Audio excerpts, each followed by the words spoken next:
Shalom, selamat jumpa kepada Bapak Ibu sekalian, para pemirsa dari Mimbar Betel yang Tuhan Yesus kasihi. Dimanapun saudara berada, saya percaya Tuhan beserta dengan saudara. Bahkan Tuhan memberikan kemenangan dan kekuatan kepada saudara dalam menjalani kehidupan ini, karena kita sungguh-sungguh yakin bahwa Tuhan Yesus beserta dengan kita. Hari ini saya akan menyampaikan kepada kita firman Tuhan yang menjadi kerinduan Tuhan kepada kita, supaya kita memenangkan jiwa bagi Tuhan, khususnya di tahun ini di mana kita meyakini sebagai tahun penuaian. Tuhan akan memakai kita menjadi alatnya, sehingga banyak orang dimenangkan bagi Tuhan, bagi kemuliaan nama Tuhan. Untuk itu saya akan mengawali renungan ini dengan membacakan firman Tuhan yang saya ambil dari Injil Yohanes pasalnya yang ke-4 ayatnya yang ke-35. Di sana dikatakan demikian oleh Tuhan Yesus sendiri, "Bukankah kamu mengatakan 4 bulan lagi tibalah musim menuai? Tetapi aku berkata kepadamu, lihatlah sekelilingmu dan pandanglah ladang-ladang yang sudah menguning dan matang untuk dituai." Dari firman Tuhan ini, Tuhan inginkan saudara, Tuhan inginkan saya, dan Tuhan inginkan kepada kita supaya kita memahami bahwa tahun ini, hari ini adalah hari di mana kita harus memenangkan jiwa bagi Tuhan, bagi kemuliaan nama Tuhan. Tuhan berkata kepada kita, lihatlah sekelilingmu, pandanglah ladang-ladang yang sudah menguning dan matang untuk dituai. Itu artinya Tuhan ingin agar saudara, Tuhan ingin agar saya, Tuhan ingin agar kita menggunakan pola pikir dan mata Tuhan melihat dunia sekeliling kita. Dia berkata begini, Bapak Ibu sekalian, "Bukankah kamu mengatakan 4 bulan lagi tibalah musim menuai?" Tetapi dia berkata begini, "Tetapi aku berkata kepadamu, lihatlah sekelilingmu, pandanglah ladang-ladang yang sudah menguning dan matang untuk dituai." Dari sini kita perhatikan, Bapak Ibu sekalian, bahwa ternyata pola pikir Tuhan dengan pola pikir kita adalah dua hal yang berbeda. Murid-muridnya berkata, 4 bulan lagi tibalah musim menuai. Tetapi Yesus berkata, lihatlah sekelilingmu dan pandanglah ladang-ladang yang sudah menguning dan matang untuk dituai. Artinya ialah Yesus ingin agar kita menggunakan pola pikir Tuhan supaya kita melihat bahwa tahun ini adalah tahun penuaian, di mana kita akan membawa jiwa-jiwa bagi kemuliaan dan kebesaran Tuhan kepada Tuhan. Untuk itu, beberapa hal yang harus kita pahami supaya kita betul-betul melaksanakan tahun penuaian sebagaimana yang Tuhan inginkan bagi saudara, sebagaimana yang Tuhan inginkan bagi saya, sebagaimana yang Tuhan inginkan bagi kita, orang-orang yang percaya dan berharap kepada Tuhan. Yang pertama, harus kita sadari bahwa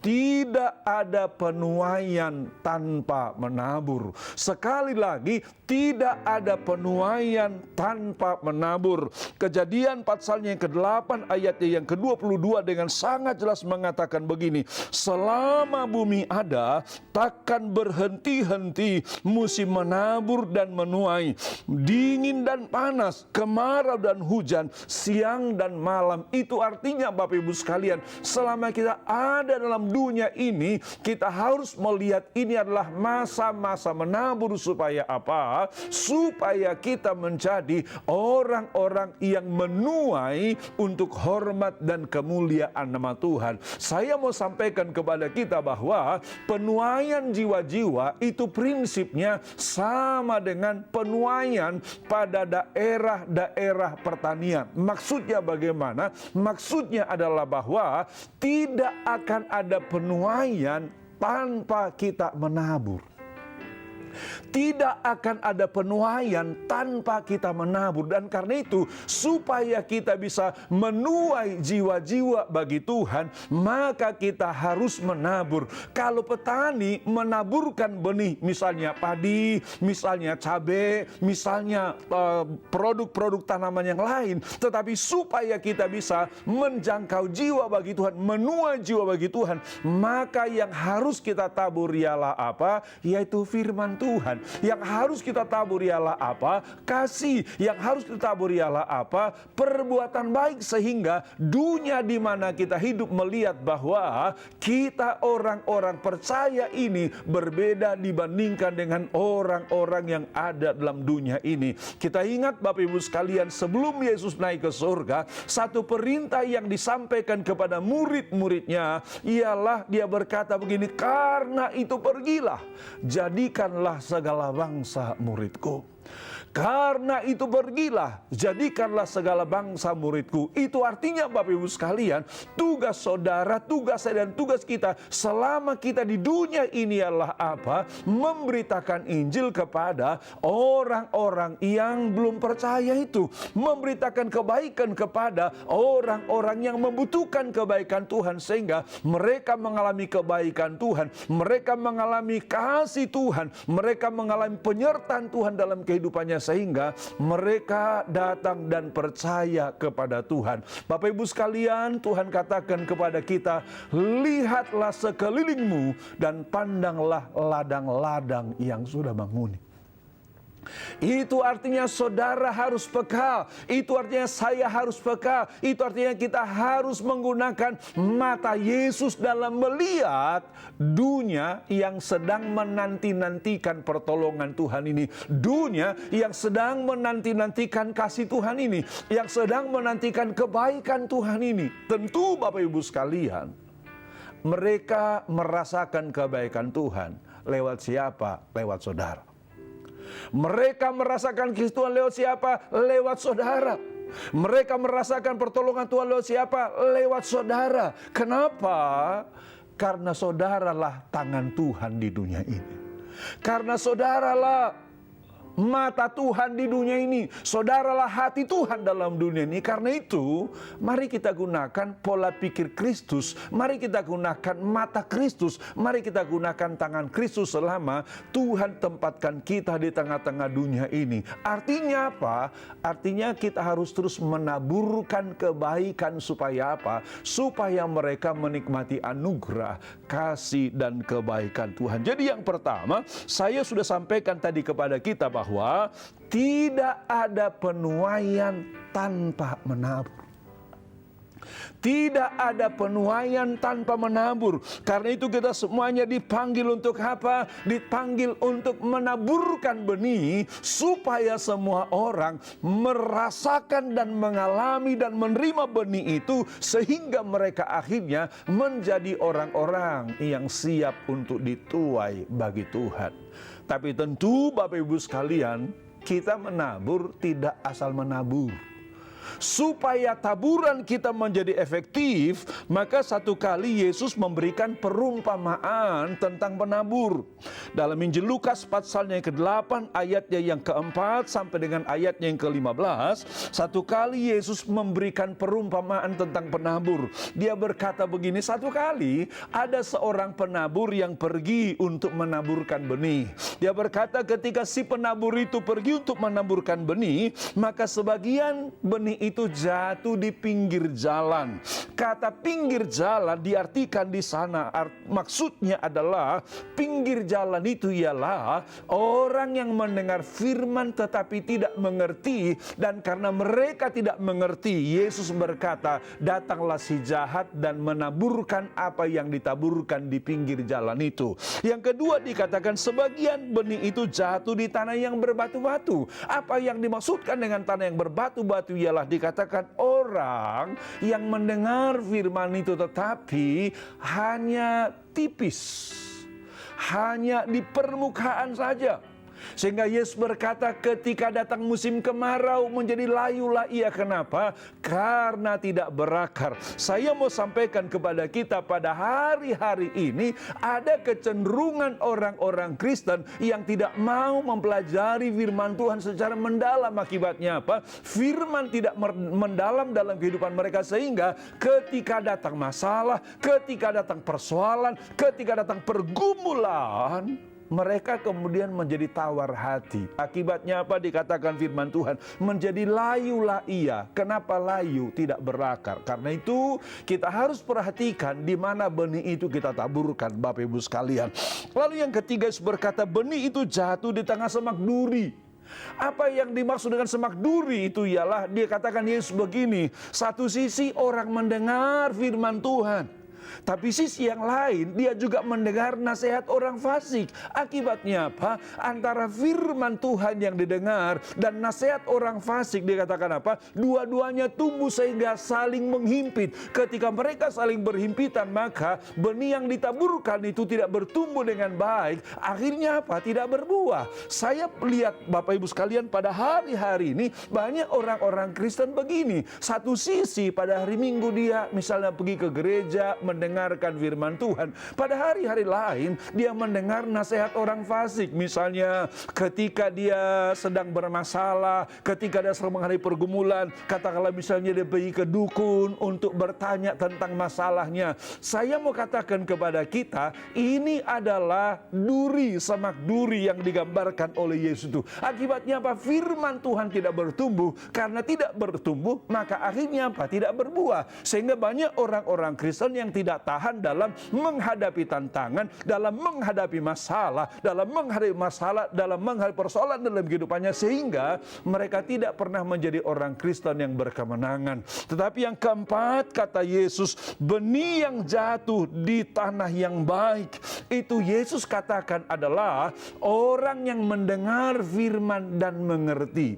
Sekali lagi, benih yang jatuh di tanah yang baik ialah orang yang mendengar firman dan mengerti, dan karena itu ia bertumbuh bahkan berbuah. Ada yang 30 kali ganda, ada yang 60 kali ganda, bahkan 100 kali ganda. Apa arti perumpamaan ini? Arti perumpamaan ini ialah, Bapak Ibu sekalian, bahwa supaya benih itu bertumbuh dan berbuah, maka pertama, kita sebagai para jemaat harus betul-betul mempersiapkan diri kita sebelum kita mendengarkan firman Tuhan, sehingga kita bisa memahami dan mengerti firman dengan baik.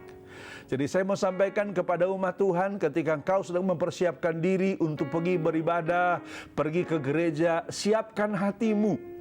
Supaya apa? Supaya hatimu siap untuk ditaburi oleh firman Tuhan itu. Jangan sampai misalnya ke tempat ibadah, ke gereja dengan terburu-buru, dengan tidak dipersiapkan. Akibatnya apa? Sampai di gereja pikiran kita masih kalut. Karena pikiran kita masih kalut, Bapak Ibu sekalian, ketika khotbah disampaikan, firman disampaikan, kita nggak bisa konsentrasi dan tidak bisa menangkap firman dengan baik. Akhirnya apa? Kita pulang dari gereja tidak menangkap apa-apa. Kadang-kadang fenomena semacam ini, Bapak Ibu sekalian, tidak jarang kita lihat. Misalnya katakanlah di jalan kita bertemu dengan orang Kristen yang baru saja pulang dari gereja, mereka masih menenteng Alkitab, Bapak Ibu sekalian. Lalu ketika kita berpapasan, kita bertanya begini, dari gereja ya? Dia katakan, iya Pak.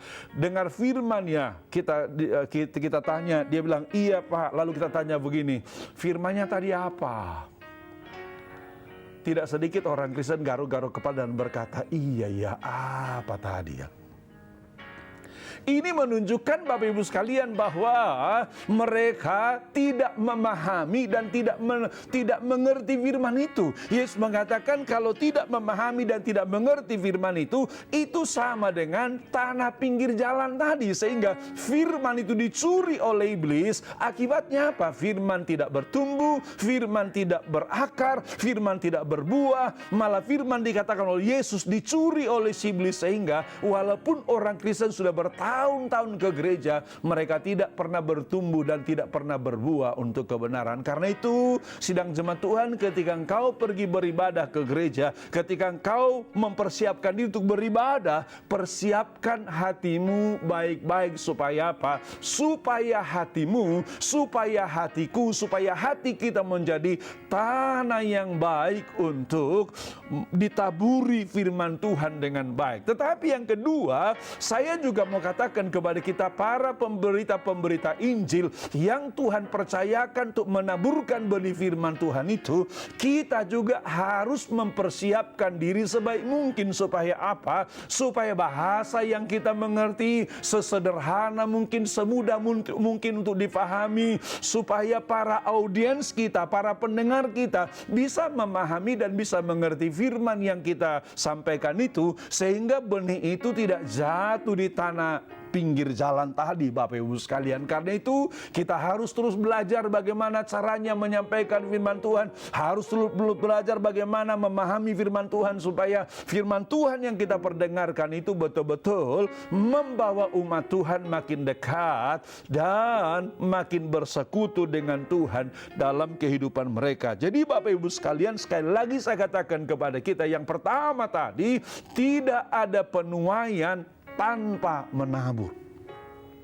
Tidak ada penuaian tanpa menabur. Karena itu, mari taburkan firman Tuhan itu. Supaya apa? Supaya firman bertumbuh dan akhirnya berbuah. Lalu sesudah itu akan ada penuaian untuk kemuliaan nama Tuhan. Hal yang kedua, Bapak Ibu sekalian, yang harus kita pahami bahwa masa penuaian itu didahului dengan masa pertumbuhan. Sekali lagi, masa penuaian itu didahului dengan masa pertumbuhan. Artinya tidak ada yang instan dalam hal ini, Bapak Ibu sekalian. Bukan hari ini kita menabur maka hari ini kita mendapatkan buah. Tidak, Bapak Ibu sekalian. Ada proses yang harus kita jalani. Supaya apa? Supaya kita menuai jiwa-jiwa itu.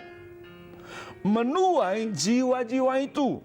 Satu kali Yesus berkata, Bapak Ibu sekalian, dalam Injil Markus pasalnya yang keempat, ayatnya yang ke-26 dan seterusnya, dikatakan dalam firman Tuhan begini. Lalu kata Yesus, beginilah hal kerajaan sorga itu. Seumpama orang yang menaburkan benih di tanah, lalu pada malam hari ia tidur, dan pada siang hari ia bangun. Dikatakan begini, dan benih itu mengeluarkan tunas, dan tunas itu makin tinggi. Bagaimana terjadinya tidak diketahui oleh orang itu. Bumi dengan sendirinya mengeluarkan buah, mula-mula tangkainya, lalu bulirnya, kemudian bulir-bulir penuh dengan isinya. Apabila buah itu sudah masak, orang itu segera menyabit, sebab musim menuai sudah tiba. Lihat Bapak Ibu sekalian, jadi penuaian jiwa-jiwa juga persis seperti petani tadi.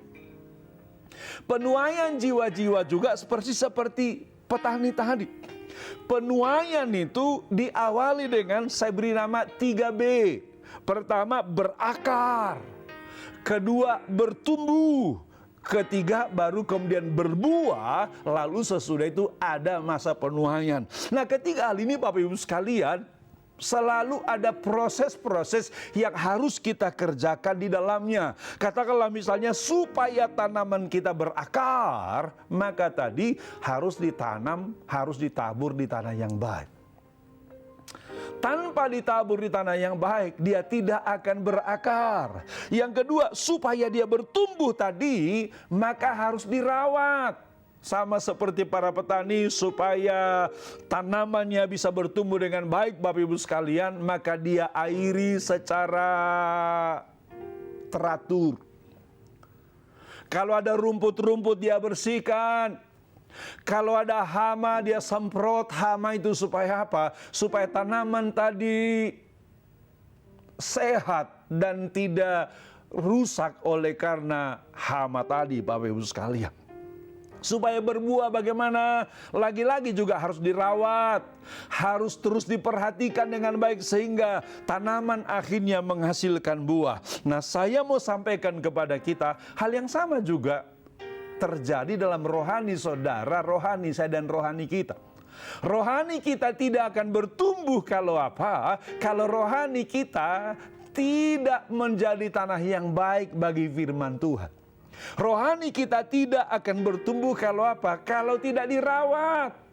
Tidak ada usaha yang baik untuk merawat kerohanian kita. Saya mau sampaikan kepada para jemaat sekalian dan para pemirsa Mimbar Betel yang Tuhan kasihi, rohanimu tidak akan sehat dengan sendirinya. Rohanimu hanya akan sehat apabila apa? Apabila dirawat. Saudara juga harus menjaga gaya hidup saudara. Saudara juga menjaga kebiasaan saudara yang sesuai dengan firman Tuhan dan kehendak Tuhan. Kadang-kadang banyak orang Kristen sekarang ini, Bapak Ibu sekalian, yang dia pikir bahwa dia otomatis menjadi dewasa secara rohani. Saya katakan sama saudara, tidak ada orang yang otomatis menjadi dewasa secara rohani. Tidak ada. Nggak ada. Saudara hanya akan menjadi dewasa secara rohani apabila apa? Apabila saudara menjalani disiplin rohani yang baik. Misalnya katakanlah saudara berdoa secara teratur, renungkan firman secara teratur, bersekutu dengan sesama seiman secara teratur. Itu yang akan membuat saudara, membuat saya, membuat kita bertumbuh secara sehat. Jangan terkecoh dengan pengajaran yang mengatakan bahwa engkau akan dewasa dengan sendirinya. Tidak. Jangan terkecoh dengan pemahaman bahwa Tuhan sudah mengerjakan semuanya. Saya katakan kepada kita, tidak. Ada bagian Tuhan, ada bagian saudara. Kerjakan bagian saudara, maka Tuhan akan kerjakan bagiannya. Seringkali orang Kristen, Bapak Ibu sekalian, terkecoh dengan pemahaman bahwa kan Tuhan sudah selesaikan semuanya, kita tinggal menunggu saja. Saya katakan kepada kita, itu pola pikir yang tidak seimbang. Itu pemahaman yang tidak seimbang. Kenapa? Karena Alkitab dengan sangat jelas mengatakan kepada kita bahwa ada bagian Tuhan, ada bagian saudara. Ada yang dikerjakan Tuhan, ada yang saudara harus kerjakan. Bahkan kalau kita lihat dalam Alkitab, Bapak Ibu sekalian,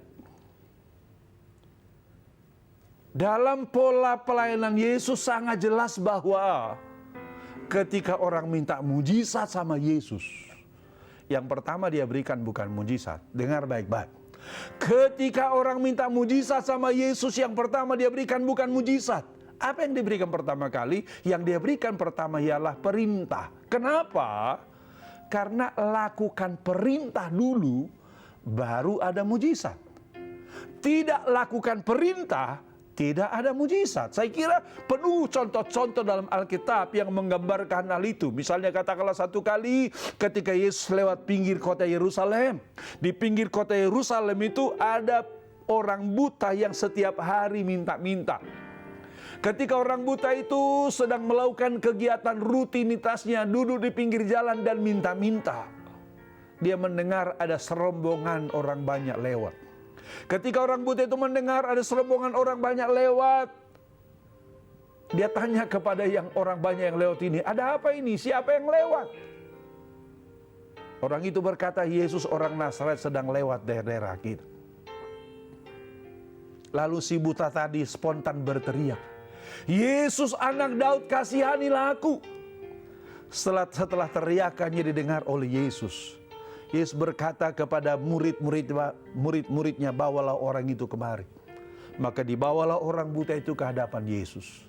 Ketika dibawa seorang buta ke hadapan Yesus, Yesus tanya begini, apa yang kau inginkan supaya aku perbuat bagimu? Orang buta itu berkata, supaya mataku melihat. Apa yang Yesus katakan? Dia bilang begini, dia ambil tanah, ludahi tanah supaya jadi lumpur, taruh di mata orang buta itu. Setelah itu dia bilang begini, pergilah, basuhlah dirimu dalam kolam Siloam. Pertanyaan saya adalah, kapankah mujizat terjadi bagi orang buta ini? Mujizat terjadi bagi orang buta ini setelah dia pergi ke kolam Siloam. Dia melangkah dengan iman, pergi ke kolam Siloam dan menyuci mukanya. Sesudah itulah baru ada mujizat bagi orang buta ini. Hal yang sama terjadi dengan saudara. Hal yang sama terjadi dengan saya, bahwa penuaian baru akan terjadi apabila tadi kita berusaha untuk bertumbuh, berusaha untuk berbuah untuk kemuliaan nama Tuhan. Terus berusaha, terus mendekatkan diri kepada Tuhan. Itu yang akan membuat saudara, itu yang akan membuat saya dan membuat kita mengalami berkat-berkat dan pertolongan Tuhan dalam hidup kita. Jadi itu yang kedua, Bapak Ibu sekalian, kita harus sadar bahwa penuaian penuaian itu didahului dengan masa pertumbuhan. Ini harus dipahami. Lalu hal yang ketiga yang harus kita pahami juga adalah bahwa tuaian itu adalah milik Tuhan. Dengar baik-baik. Tuaian itu adalah milik Tuhan. Bukan milik pendeta, bukan milik guru, bukan milik organisasi, bukan.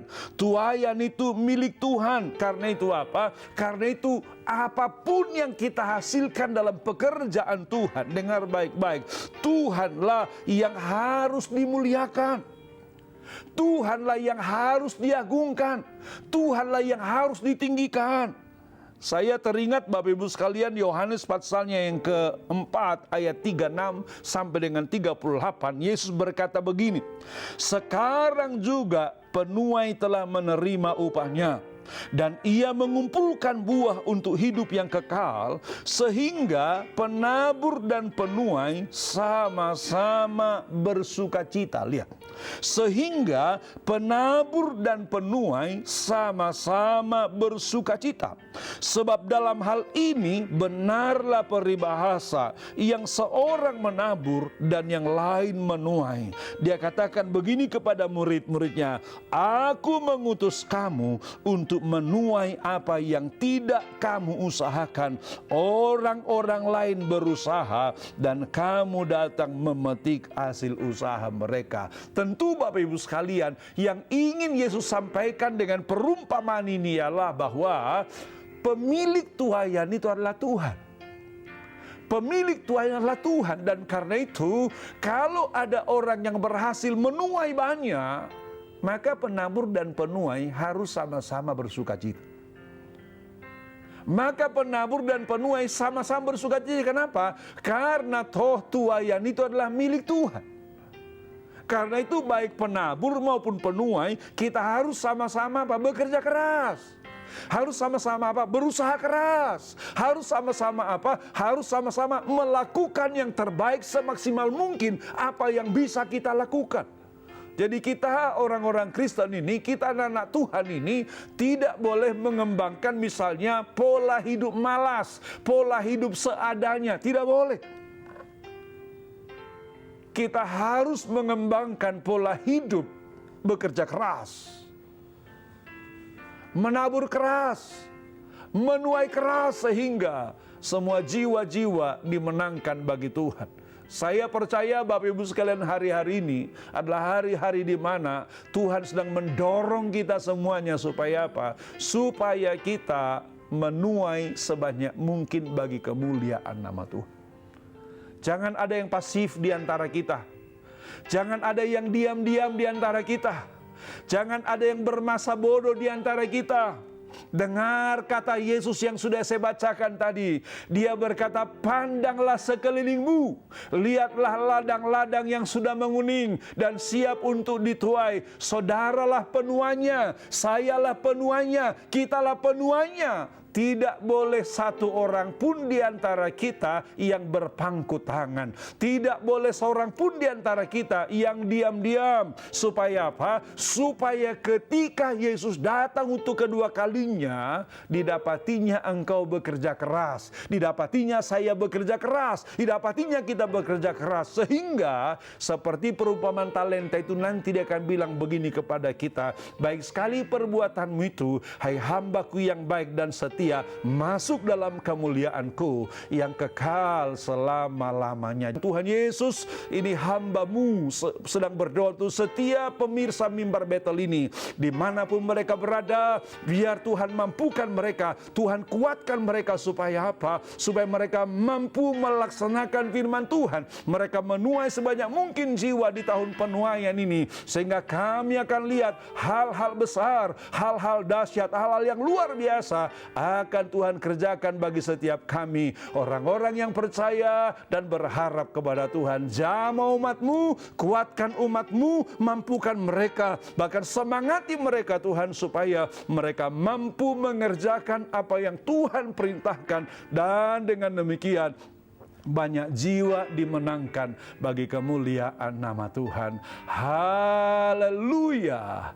Amin, amin, amin. Tuhan berkati.